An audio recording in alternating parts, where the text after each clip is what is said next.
ஆண்டவராகிய இயேசு கிறிஸ்துவின் நாமத்தினாலே மீண்டும் இந்த நேற்று வரை நிகழ்ச்சியில் சந்திப்பதில் மிகுந்த சந்தோஷம். 2026 முதல் நேற்று வரைக்குள்ள நாம வந்திருக்கிறோம். ஆரம்பிக்கும் போதே எல்லாருக்கும் நியூ இயர் சந்தோஷமா இருக்கும் அப்படிலாம் சொல்லுவாங்க. ஆனால் உலகத்துக்கு அப்படி இருந்துச்சான்னு பார்த்தீங்கன்னு சொன்னா 3ஆம் தேதி ரொம்ப பரபரப்பான சம்பவங்கள்லாம் நடந்துச்சு. உலகமே அச்சப்படக்கூடிய ஒரு சம்பவம் நடந்துச்சு. என்ன நடந்துச்சு அதை நம்ம பார்க்க போறோம். அது ஒரு பெரிய மாற்றத்தை உலகத்துல கொண்டு வரப்போகுது. வாங்க என்னன்னு பார்க்கலாம். முதலாவது இந்த ஜனவரி 3ஆம் தேதி பார்த்தீங்கன்னா வெனின்சுலா அதிபர் நிக்கோலஸ் மதுரோ அவர் என்ன பண்ணியிருக்கிறாங்க அப்படின்னு கேட்டிங்கன்னா அரெஸ்ட் பண்ணியிருக்கிறாங்க அமெரிக்கா. இப்போ அமெரிக்காவுடையதான இந்த காரியத்தை உலகத்தில் உள்ள பெரும்பான்மை நாடுகள் எதிர்க்கிறது. என்னன்னா இது வந்து ஒரு அராஜகம், ஒரு நாட்டினுடையதான காரியத்துக்குள்ள போய் நீங்க செய்றீங்க அப்படின்னு சொல்றாங்க. அமெரிக்கா என்ன சொல்லுது? ஆனால் அவர் செய்ததான குற்றங்களை அடுக்கடுக்காக ட்ரம்ப் என்ன பண்ணாரு, பிரஸ் மீட்ல சொன்னாரு. ஜனங்களை எப்படி கொடுமைப்படுத்தினாரு, விரல்களை வெட்டினாரு, இந்த மாதிரி நிறைய விஷயங்களை அவர் சொல்லிக்கிட்டே வந்தாரு. ஆனால் இது அவர் பக்கத்தினுடைய நியாயத்தை அவர் சொல்றாரு. உலகளாவிய ரஷ்யாவிலிருந்து எல்லா நாடுகளும் இதை எதிர்க்கிறாங்க. மிகப்பெரியதான அளவில் இதை எதிர்க்கிறாங்க. முதல் எதிர்ப்பு தெரிவிச்சது வந்து கத்தார். அவங்க தான் சொன்னாங்க, இது வந்து ஒரு நாட்டினுடைய இறையாண்மைக்கு எதிராக நீங்க செயல்படுறீங்க அப்படின்னு அவங்க சொன்னாங்க.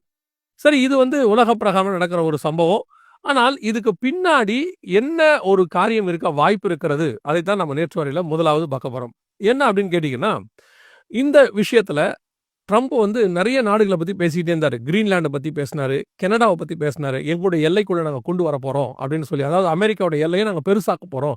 கனடா வந்து அவங்களுடையதான மாகாணத்துல ஒரு மாகாணமா நாங்க மாத்த போறோம். கிரீன்லாந்து எங்களுக்கு வேணும் இப்படிலாம் நிறைய சொல்லிக்கிட்டே இருந்தார். நடுவில் அதுக்கப்புறம் கொஞ்சம் பின்வாங்கினாரு. இதெல்லாம் நடந்துச்சுன்னு வச்சுக்கோங்களேன்.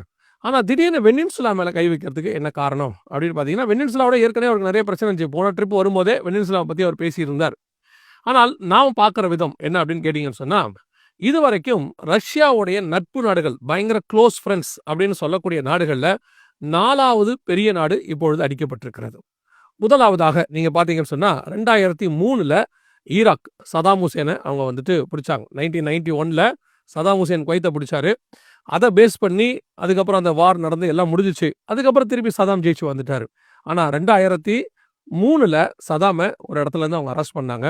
அப்போவுமே அது வந்து விமர்சனத்துக்கு உள்ளாக்கப்பட்டது. அது எப்படி ஒரு நாட்டுடைய அதிபரை நீங்க பிடிக்கலாம் அப்படின்னு சொல்லி. ஆனால் சதாமுக்கு அதுக்கு ஈக்குவலாக எதிர்ப்பு இருந்துச்சு உலகத்துல. சதாம் வந்து அடுத்தடுத்து எல்லாத்தையும் பிடிக்க போறாரு, சதாம் ஹுசேன் பிடிக்க போறாருன்னு சொல்லி. ஆனா சதாம் ஹுசேன் ரஷ்யாவுடைய மிக நெருங்கிய நண்பர். 2வது அதுக்கடுத்து பார்த்தீங்கன்னு சொன்னா 2011ல அப்படின்னு பார்த்தீங்கன்னு சொன்னா லிபியாவுடைய கடாஃபி. அது மட்டும் இல்ல, எசேக்கியேல் 38ல இந்த லிபியாவை பத்தி இருக்கு. அவங்க ரஷ்யா கூட வரணும்னு இருக்கு. ஸோ அங்கே ஒரு பெரியதான காரியம் செய்யப்பட்டு உள்நாட்டு கலவரம் ஏற்படுத்தப்பட்டு புரட்சி ஏற்படுத்தப்பட்டு கடாஃபி அங்கே அவர்கள் மக்களால் கையிலாலே கொலை செய்யப்பட்டார். 3வது 2024ல சிரியாவுடையதான பஷார் அல் அசாத் அப்படின்னு சொல்லக்கூடியதானவர். இவர் ரொம்ப வருஷமா அங்க இருக்கிறார். ஆனால் இவர் வந்து ரஷ்யாவுடைய நெருங்கிய நண்பர். இப்போ கூட அவர் ரஷ்யால தான் இருக்கிறார். அதாவது உள்நாட்டு கலவரம் ஏற்பட்டு அவருக்கு புரட்சி வெடிச்சு அங்கிருந்து அவர் ஓடி போய் இப்போ எங்க இருக்காருன்னா ரஷ்யாவில் இருக்கிறார். இப்போ வெனின்சுலா, இவர் யாருன்னு கேட்டீங்கன்னு சொன்னா நிக்கோலஸ் மதுரோ. இவரும் வந்து தென் அமெரிக்கா நாட்டில் இருக்கக்கூடியவர் தான், லத்தீன் அமெரிக்கான்னு சொல்லுவாங்க, அங்க இருக்கக்கூடியவர் தான். ஆனால் அங்க இருக்கக்கூடிய அமெரிக்க எதிர்ப்பு நாடுகள் கொஞ்சம் இருக்குது. கியூபா, வெனின்சுலா, இவங்கெல்லாம் வந்து அமெரிக்க எதிர்ப்பு நாடுகள். ஸோ இவங்களில் இவர் வந்து ரொம்ப முக்கியம். ரஷ்யாவோடும் சைனாவோடும் பரிவர்த்தனைகள் நிறையா இருக்கு. இவங்க எல்லாருமே பார்த்தீங்கன்னா அமெரிக்க எதிர்ப்பு கொள்கையில ஃப்ரெண்ட்ஸ். இப்போ இவரை பிடிச்சி கைது பண்ண உடனே ரஷ்யா இதுக்கு எதிர்ப்பு தெரிவிச்சிருக்கிறது, சைனாவும் எதிர்ப்பு தெரிவிச்சிருக்கிறது. ஆனால் ரஷ்யாவும் சைனாவும் பெரிய அளவில் இப்போ வந்து இதுக்கு ரியாக்ட் பண்ணாமல் இருக்கிறாங்க. இதே மாதிரி கடாஃபியை கை வச்ச போது ரஷ்யா வந்து எதிர்ப்பு தெரிவிச்சிச்சு, ஒண்ணுமே பண்ணல. இப்போ 4 நாடு ஆயிருக்குது. ஈராக் ஆயிருக்கு, சிரியா ஆயிருக்கு, லிபியா ஆயிருக்கு, வெனின்சுலா ஆயிருக்கு. நான் இது வந்து தீர்க்க தரிசனத்தில் உள்ளது. ஆனா நான் யூகிக்கிறதுன்னு வச்சுக்கோங்க, இது இல்லாமையும் போகலாம். ரஷ்யாவை 6 துறடுகளால் உன்னை இழுத்து கொண்டு வருவேன்னு கர்த்தர் சொல்றாரு. அது எசேக்கியேல் 39ல அவனை 6 துறடுகளால் இதுவரைக்கும் 4 ஃப்ரெண்ட்ஸ் அவங்க வந்து எடுத்திருக்கிறாங்க. அது மட்டுமல்ல, ரஷ்ய அதிபர் ஈரான் அடிக்கும் போது ஒரு வார்த்தை சொன்னார். என்ன சொன்னார் அப்படின்னு கேட்டீங்கன்னா, நீங்க இதுவரைக்கும் என் ஃப்ரெண்ட்ஸ் எல்லாரையும் கை வச்சிங்க, நாங்க அமைதியா இருந்தோம். ஈரான் மேல கை வைக்கும் போது எங்களால் அமைதியா இருக்க முடியாது அப்படின்னு சொல்லி ஒரு ஸ்டேட்மெண்ட் கொடுத்தார். அது மிகப்பெரிய 3ஆம் உலக யுத்தமாய் மாறும் அப்படின்லாம் கூட அவர் சொன்னார். அதற்கான ப்ரூஃப்ஸ் எல்லாம் நீங்க பாக்குறீங்க. ஸோ இப்போ நீங்க கவனிச்சீங்கன்னா இந்த 4 நாடு ஏற்கனவே இதாயிடுச்சு. அடுத்து ஈரானுக்கு நேராக அமெரிக்கா திரும்புகிறது. இப்போ இஸ்ரேல் அதிபர் என்ன சொல்லியிருக்கிறார்னா, விரைவில் அமெரிக்கா ஈரானை தாக்கும் அப்படின்னு சொல்லியிருக்கிறார். ஈரானும் என்ன சொல்லியிருக்குன்னா, இஸ்ரேலை நாங்கள் தாக்க போகிறோம். அவங்களும் சொல்லியிருக்கிறாங்க. லெபனான், அவங்க ஏமன் எல்லாரும் சேர்ந்து சொல்றாங்க, நாங்கள் தாக்க போகிறோம் அப்படின்னு சொல்றாங்க. ஸோ இப்போ ரஷ்யாவுடைய 5வது நட்பு நாடு தான் ஈரான். இன்னும் ஒரு நாடு இருக்கு, துருக்கி. இதுவும் ரஷ்யாவுடையதான நட்பு நாடு தான். ரஷ்யாவும் அவங்களும் ரொம்ப க்ளோஸ் ஃப்ரெண்ட்ஸ் தான். ஆனால் இது யூரோப்புக்குள்ள இருக்கிற நாடு. ஸோ இவங்க இது வந்து 6வது நாடு. இப்போ சொல்றேன், இது என்னுடையதான ஒரு கணிப்பு. இது வந்து தீர்க்க தரிசனம் இல்லை. இந்த 6 நாடுகளையும் கை வச்சு முடிக்கும் பொழுது இந்த காரியம் நடக்க வாய்ப்பு. இப்போ ஈரான் அடிக்க அவங்க ரெடி ஆயிட்டாங்க. துருக்கி ஏற்கனவே இஸ்ரேலோட கூட பிரச்சனையில் இருக்கு. ஸோ இப்போ இது வரலாம், அல்லது வேறு காரியமும் இருக்கலாம். அந்த 6 துறடுகளுக்கு விளக்கமும் இருக்கலாம். இது நான் யோசிக்கிறது. ஸோ இப்போ இந்த நாடுகளை எல்லாம் கை வச்சுக்கிட்டே வராங்க. ஒரு இடத்துல ஈரான் அவங்க ஃபைனலாக கை வைக்கும் பொழுது அங்கே இருக்கிற அணு உலைகள் அத்தனையுமே ரஷ்யாவுது. இப்போ ரஷ்யா அதற்கு எதிர்வினை ஆற்றும். இதுதான் அங்கே வரக்கூடிய மிக முக்கியமான காரியமாக இருக்க போகிறது. இது முதலாவதாக இந்த ஜனவரி மாதம் முதல்ல ஆரம்பிக்கும் போதே யுத்தங்களின் செய்திகளையும் கேள்விப்படுவீர்கள் என்கிற மிக முக்கியமான காரியம் நடைபெற்று கொண்டிருக்கிறது. இதை ஒட்டி இன்னொரு ஈரானை சம்பந்தப்பட்ட இன்னொரு விஷயத்தை நம்ம பார்க்க போறோம். வாங்க பார்க்கலாம். இப்போ ஈரான்ல பாத்தீங்கன்னா மிகப்பெரியதான ஒரு புரொட்டஸ்ட், ஜனத்துக்கு விரோதமாய் ஜனம் எழும்பி இருக்கிறது.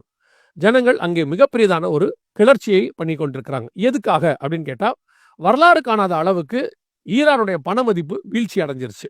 அதாவது அமெரிக்க டாலருக்கு நிகராக அவங்க பண மதிப்பு வீழ்ச்சி அடைஞ்சிருச்சு. இப்போ அதனால ஜனங்கள் எல்லாரும் கொதிச்செலும்பிட்டாங்க. விலைவாசி எல்லாம் உச்சத்துக்கு போயிருச்சு. இப்போ ப்ரொட்டஸ்ட், அதாவது எதிர்ப்பு கிளர்ச்சி தேசம் முழுக்க வந்துருச்சு. டெஹரான்ல இருந்து எல்லா இடத்துலையும் வந்துருச்சு. அதற்கு எதிர்ப்பு தெரிவிக்கிறாங்க அவங்க IRGC. இப்போ அதையும் நீங்க பாத்தீங்கன்னு சொன்னா ஜனங்களுடையதான உயிர் போயிருக்கிறது. நிறைய காரியங்கள் நடந்து கொண்டே இருக்கிறது. இது ஈரானுக்கு ஒரு பக்கம் நடந்து கொண்டிருக்கிறதான ஒரு சம்பவம். அதாவது ஜனத்துக்கு விரோதமாய் ஜனம். இன்னொரு பக்கம் அவங்க இஸ்ரேலோடு கூட அமெரிக்காவோடு கூட யுத்தத்தை ஆரம்பிக்கிறாங்க. இது யுத்தங்களையும் அவங்கள பத்தின செய்தி. இது மட்டும் இல்லாம இதை விட பெரிய பிரச்சனை ஒன்று ஈரான்ல போயிட்டு இருக்கு. என்னன்னு கேட்டீங்கன்னு சொன்னா தண்ணி பஞ்சம். வரலாறு காணாத அளவுக்கு தண்ணி அவங்களுக்கு வத்திருச்சு. நிலத்தடி நீரே கிடையாது இப்ப. ஸோ மிகப்பெரியதான ஒரு பஞ்சமும் அவங்களுக்கு போயிட்டு இருக்கு. இந்த ஈரானை பத்தி நம்ம ஏன் இவ்வளவு பார்க்குறோம் அப்படின்னு கேட்டீங்கன்னா, எசேக்கியேல் 38:5-6 அவர்களோடு கூட பெர்ஷியரும் அப்படின்னு இருக்கு. இந்த பெர்ஷியா தான் ஈரான் என்பதை நம்ம பல தடவை சொல்லி இருக்கிறோம். இப்போ இந்த மைய இடத்துக்கு ஈரான் வந்து சேர்ந்துருச்சு. ஸோ இப்போ ஈரான்ல ஏற்படக்கூடியதான இந்த அரசியல் மாற்றம் ஒரு பக்கம் நடந்துகிட்டே இருக்கு. அரசியல் மாற்றம் வருமா வராதான்னு தெரியாது. ஏன்னா இதே அயதுல்லா கொமேனி ஷா மன்னருக்கு எதிராக 1990களில் புரட்சி ஏற்படுத்தினார். அந்த புரட்சி ஏற்படுத்தி தான் அவர் ரஷ்யா துணையோடு தான் ஏற்படுத்தினார். ஏன்னா அந்த ஷா மன்னர் வந்து அமெரிக்க சப்போர்ட்டர். அந்த ரஷ்யாவுடைய துணையோடு கூட தான் இவர் ஏற்படுத்தினார்னு அப்பயே ஒரு பெரிய பேச்சு வழக்கு உண்டு.